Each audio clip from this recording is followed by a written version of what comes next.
दोस्तों आज global level पर थर्ड वर्ल्ड वॉर की सिचुएशन पैदा हो गई है। ईरान और इजराइल एक बार फिर से आमने सामने आ गए और दोनों के बीच तनाव बहुत ज्यादा बढ़ गया है। पिछले कई महीनों से इजराइल और ईरान के बीच कॉन्फ्लिक्ट का दौर जारी था। दोनों देशों के बीच इस जंग में पूरी दुनिया भी दो खेमों में बट गई। तो वहीं कुछ देशों ने इस वॉर से खुद को दूर रखना ही बेहतर समझा है। फिलहाल हर किसी के मन में सवाल आ रहा है कि ईरान और इजराइल में से कौन सा देश ज्यादा बेहतर है, कौन सा देश है ज्यादा ताकतवर। अगर दोनों देशों के बीच एक भीषण जंग होती है तो किस देश का पलड़ा भारी नजर आएगा। आज की इस वीडियो में हम इजराइल और ईरान के बीच डिटेल में कंपैरिजन करने वाले हैं, जिसके बाद आप खुद ही समझ जाएंगे कि आखिर दोनों में से कौन सा देश है ज्यादा बेहतर। लेकिन वीडियो को शुरू करने से पहले अगर आप हमारे चैनल पर पहली बार विजिट कर रहे हैं तो प्लीज चैनल को सब्सक्राइब करके बेल आइकॉन प्रेस करें। Iran and Israel conflict. सबसे पहले ईरान और इजराइल के बीच लेटेस्ट कॉन्फ्लिक्ट पर बात करते हैं। ईरान ने इजराइल पर हमला करने की खुली धमकी दे रखी है। आज ईरान के पास कई अत्याधुनिक मॉडर्न मिसाइल्स और ड्रोन्स हैं, जिससे वो किसी भी देश के परखच्चे उड़ाने का दम रखता है। और यही वजह है कि इजराइल जैसी पावरफुल कंट्री की हालत खराब हो रही है और वो अमेरिका से मदद मांग रहा है। अमेरिका इस वॉर में खुलकर इजराइल को सपोर्ट कर रहा है। यूएसए ने अपनी वॉरशिप को अरेबियन सी में तैनात कर दिया है। कई लड़ाकू विमानों को मिडिल ईस्ट के देशों में मौजूद अपने हवाई अड्डों में एक्टिव कर दिया गया है। वहीं दूसरी ओर ईरान को इस वॉर में रूस की ओर से पूरा सपोर्ट मिल रहा है। रूस ने कई शक्तिशाली हथियार ईरान को प्रोवाइड कराए हैं। पूरे मिडिल ईस्ट में फिलहाल तनाव की स्थिति बनी हुई है। सभी अरब कंट्रीज ईरान को समझा रहे हैं कि बहुत ज्यादा बड़ा हमला नहीं करना, लेकिन ईरान किसी भी हालत में हमास चीफ इस्माइल हनिये की मौत का बदला लेना चाहता है। इस वॉर में इजराइल को अमेरिका के अलावा Britain, Jordan, France, Germany, Qatar और सऊदी अरब से भी हेल्प मिलने की उम्मीद है। वहीं दूसरी ओर ईरान खुद को मिडिल ईस्ट का सबसे शक्तिशाली देश साबित करना चाहता है और उसे रूस से डायरेक्ट सपोर्ट प्राप्त है। नॉर्थ कोरिया और चाइना भी ईरान की मदद के लिए आगे आ सकते हैं, लेकिन ईरान की सबसे बड़ी ताकत उसके प्रॉक्सी मिलिटेंट ग्रुप है। ईरान ने अपने आसपास के कई देशों में प्रॉक्सी ग्रुप बना रखे हैं। दोस्तों ईरान और इजराइल के बीच मिलिट्री पावर का भी हम कंपैरिजन करेंगे, जिससे आपके सामने क्लियर इमेज बन पाएगी कि आखिर दोनों में से कौन सा देश ज्यादा पावरफुल है। लेकिन उससे पहले दोनों देशों के बीच और अन्य पैरामीटर्स पर बात कर लेते हैं। Population, area and GDP. दोस्तों पॉपुलेशन और एरिया के मामले में आज ईरान का पलड़ा भारी नजर आता है। ईरान की टोटल पॉपुलेशन 8 करोड़ 90 लाख के आसपास है, तो वहीं इजराइल की कुल आबादी सिर्फ 1 करोड़ है। इजराइल का लैंड एरिया केवल 22,145 स्क्वायर किलोमीटर का है, जबकि ईरान के पास 16,48,000 स्क्वायर किलोमीटर का क्षेत्रफल है। लेकिन साइज बड़ा होने से कुछ फर्क नहीं पड़ता। आज के समय में जीडीपी से पता चलता है कि उस देश में आखिर कितना दमखम है। ईरान की टोटल जीडीपी $400 बिलियन के आसपास है, तो वहीं इजराइल की जीडीपी $560 बिलियन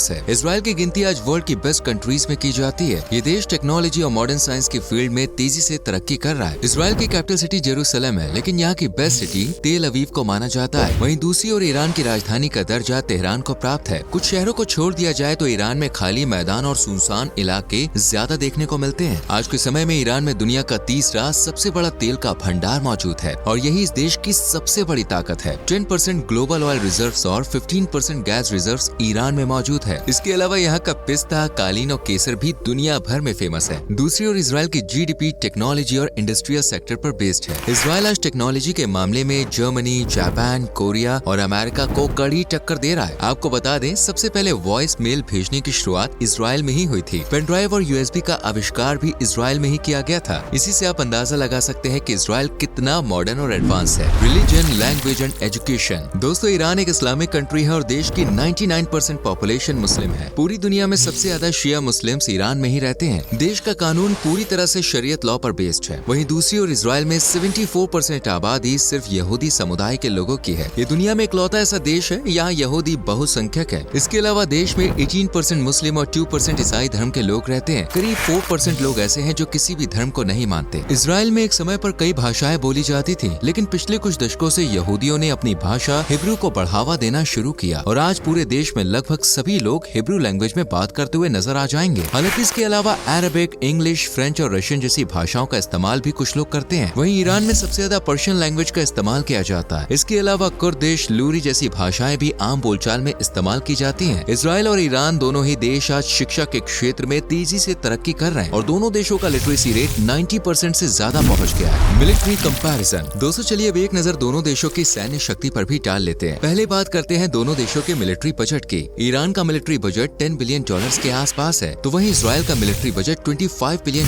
है। ईरान अपना अधिकांश पैसा प्रॉक्सी ग्रुप्स को पालने में खर्च कर रहा है, तो वहीं इजराइल अपना पैसा सैन्य शक्ति को एडवांस टेक्नोलॉजी से लेस बनाने में खर्च कर रहा है। आज के समय में इजराइल वर्ल्ड के बेस्ट ड्रोन्स बना रहा है। बड़े बड़े देश इजराइल से इनकी अत्याधुनिक ड्रोन मिसाइल्स खरीद रहे हैं। बात करें सैन्य शक्ति की तो ईरान ज्यादा शक्तिशाली नजर आता है। ईरान की आर्मी में एक्टिव सैनिकों की संख्या 5,80,000 1000 है और करीब 3 लाख रिजर्व पर्सनल भी ईरान के पास है। दूसरी ओर इजराइल के पास एक्टिव सैनिकों की संख्या 1,75,000 के आसपास है और करीब 4,65,000 जवान इजराइल की रिजर्व आर्मी में शामिल हैं, जिन्हें युद्ध की स्थिति में किसी भी वक्त बुलाया जा सकता है। ईरान के पास टोटल 65,000 से भी ज्यादा आर्मर्ड व्हीकल हैं और 8,972 इन्फेंट्री फाइटिंग व्हीकल्स भी हैं। वहीं दूसरी ओर इजराइल के पास 43,000 आर्मर्ड व्हीकल्स और सिर्फ 525 इन्फेंट्री फाइटिंग व्हीकल्स हैं। ईरान के पास 1996 बैटल टैंक्स हैं, तो वहीं इजराइल के पास 1370। ईरान के पास 2460 आर्मर्ड पर्सनल कैरियर्स हैं, तो वहीं इजराइल के पास इनकी संख्या 1360 है। बात करें एयरफोर्स की तो ईरान के पास 351 एयरक्राफ्ट हैं, तो वहीं इजराइल के पास 612 एयरक्राफ्ट हैं। ईरान के पास 205 combat aircraft, 186 fighter aircraft, 19 multi role aircraft, 23 attack aircraft, 10 special mission aircraft और 129 हेलीकॉप्टर्स हैं। दूसरी ओर इजराइल के पास 323 combat aircraft, 241 fighter aircraft, 298 multi role aircraft, 39 attack aircraft, 23 special mission aircraft और 146 टोटल हेलीकॉप्टर्स हैं। इन आंकड़ों के हिसाब से इजराइल का पलड़ा यहाँ भी थोड़ा भारी नजर आ रहा है और आज के समय में लैंड से ज्यादा तबाही एयरफोर्स के द्वारा ही मचाई जाती है। नौसेना की बात करें तो ईरान के पास 7 frigates, 3 corvettes, 19 submarines, 21 patrol vessels और 1 माइन वॉरफेयर क्राफ्ट है। दूसरी ओर इजराइल के पास एक भी फ्रिगेट नहीं है, लेकिन इस देश के पास 7 कॉर्वेट्स, 5 सबमरीन्स और 45 पेट्रोल वेसल्स हैं। इन सब के आधार पर ईरान थोड़ा ज्यादा ताकतवर नजर आ रहा है, लेकिन दोस्तों ये 21st सेंचुरी है। यहाँ पर किसी भी देश की ताकत का अंदाजा सिर्फ नंबर से नहीं लगाया जा सकता। इजराइल की सबसे बड़ी ताकत उसके न्यूक्लियर वेपन्स है। इस देश के पास 80 न्यूक्लियर वेपन्स हैं और युद्ध की स्थिति में इन हथियारों का इस्तेमाल इजराइल कर सकता है। इजराइल में सभी नागरिकों को 2 वर्ष के लिए मिलिट्री में सेवाएं देना अनिवार्य है। आज इजराइल में महिलाओं को भी पुरुषों की तरह मिलिट्री ट्रेनिंग दी जा रही है। इजराइल की ताकत का अंदाजा आप इसी बात से लगा सकते हैं कि साल 1967 में इस देश ने सिर्फ 6 दिनों के अंदर ही 6 अरब देशों को धूल चटा दी थी। इस युद्ध को इतिहास के पन्नों में 6 डेज वॉर के नाम से जाना जाता है। Some other interesting facts. दोस्तों, मिलिट्री और बेसिक इन्फॉर्मेशन के बाद आपको इजराइल और ईरान के बारे में कुछ मजेदार बातें भी बता देते हैं। इजराइल एक ऐसा देश है जहाँ पर साइकिल चलाने के लिए भी लाइसेंस की जरूरत पड़ती है। इस देश में पिग्स को पालना गैर कानूनी है। ये एक ऐसा देश है जिसका अपना खुद का सैटेलाइट सिस्टम है। इस देश के लोगों को सुशी खाना बहुत पसंद है। भले ये जापान का फूड है, लेकिन इजराइल में भी सुशी लोग चाव से खाते हैं। इजराइल में हर जगह आपको कॉफी कैफे खुले हुए नजर आ जाएंगे। यहाँ के लोकल कैफे की कॉफी का स्वाद भी स्टारबक्स की कॉफी से बेहतर होता है। साथ ही यहाँ पर लोगों को चॉकलेट खाना भी काफी पसंद है। मिल्क प्रोडक्ट्स का इस्तेमाल भी इजराइल के लोग बड़े पैमाने पर करते हैं। आज पूरी दुनिया की महिलाएं 0 फिगर पाने के लिए बेचैन है, लेकिन इजराइल में 0 फिगर पर बैन लगा हुआ है। अंडरवेट महिलाओं को इजराइल में फिल्म एंड फैशन इंडस्ट्री में काम तक नहीं मिलता। यकीनन ये जान के आपको काफी हैरानी हुई होगी। दूसरी ओर बात करें ईरान की तो यहाँ पर लोग अपनी संस्कृति और पुराने संस्कारों का आज भी पालन करते हैं। यहाँ घरों में लोग टेबल चेयर सोफे पर नहीं बल्कि जमीन पर बैठकर खाना खाते हैं। इस देश में सैटेलाइट टीवी पर बैन लगा हुआ है। साथ ही ज्यादातर सोशल मीडिया वेबसाइट्स जैसे फेसबुक, इंस्टाग्राम भी बैन है। सरकार का मानना है कि इन चीजों से देश में वेस्टर्न कल्चर को बढ़ावा मिलता है। ईरान में शादी को लेकर कई अजीब नियम बने हुए हैं। यहाँ पर शादी के लिए लड़कियों की मिनिमम एज 13 साल है और लड़कों के लिए 15 साल। इस देश में कोई पिता अपनी सौतेली बेटी से भी शादी कर सकता है, बस उसकी उम्र 13 साल से ज्यादा होनी चाहिए। साथ ही अगर कोई व्यक्ति चाहे तो किसी भी महिला से कुछ घंटे के लिए शादी कर सकता है और उसके बाद उसे डिवोर्स दे सकता है। इस देश में शराब पर पूरी तरह से बैन लगा हुआ है। ये देश नॉन वेज के शौकीन लोग के लिए किसी जन्नत से कम नहीं है। Famous tourist places. दोस्तों, ईरान और इजराइल में भले ही तनाव की स्थिति बनी हुई है, लेकिन दोनों देशों में घूमने लायक जगहों की कोई कमी नहीं है। इजराइल की राजधानी जेरूसलम का अपने आप में धार्मिक महत्व भी है। हर साल दुनिया के कोने कोने से लोग जेरूसलम का रुख करते हैं। इस शहर में आप मार साबा मोनेस्ट्री, याद वशेम और डूम ऑफ द रॉक जैसी जगह देखने के लिए जा सकते हैं। इजराइल को दुनिया भर में कैपिटल ऑफ म्यूजियम्स भी कहा जाता है। पूरे देश में 2500 से भी ज्यादा म्यूजियम है। इजराइल के नजरे शहर का ऐतिहासिक महत्व है। कई प्राचीन इमारतें इस शहर की शोभा बढ़ा रही हैं। नाइट लाइफ और समुद्री तटों का आनंद लेना है तो तेल अवीव से बढ़िया जगह आपको नहीं मिलेगी। यहाँ पर गॉर्डन बीच, फ्रिशमैन बीच पर आप रिलैक्स कर सकते हैं। इन सब के अलावा आप Acre, Haifa, Bethlehem, Jaffa, the sea of Galilee और एलियट जैसी जगह आप इजराइल में घूमने के लिए जा सकते हैं। दूसरी ओर ईरान में आप परसेपोलिस, नक्शे जहां स्क्वायर, यज़्द का पुराना शहर जिसे यूनेस्को वर्ल्ड हेरिटेज साइट का दर्जा भी प्राप्त है, गुलिस्तान पैलेस, इमाम मॉस्क, जामे मॉस्क, नक्शे रुस्तम, शेख लुत्फुल्लाह मॉस्क जैसी जगह घूमने के लिए जा सकते हैं। यहाँ की मस्जिदें और ऐतिहासिक इमारतें यकीनन आपका दिल जीत लेंगी। दोस्तों, दोनों देशों में घूमने की जानकारी हमने सिर्फ आपको नॉलेज के लिए दी है। फिलहाल तो यहाँ पर जाना अपनी जान जोखिम में डालने जैसा है, लेकिन एक बार हालात सामान्य हो जाए तो आप इन दोनों देशों के ट्रिप को प्लान करने के बारे में सोच विचार कर सकते हैं। इजराइल में चलने वाली करेंसी का नाम है इजरायली न्यू शकेल, तो वहीं ईरान में ईरानियन रियाल चलता है। इस मामले में दोस्तों इजराइल की करेंसी काफी ज्यादा स्ट्रॉन्ग नजर आती है। एक इजरायली न्यू शकेल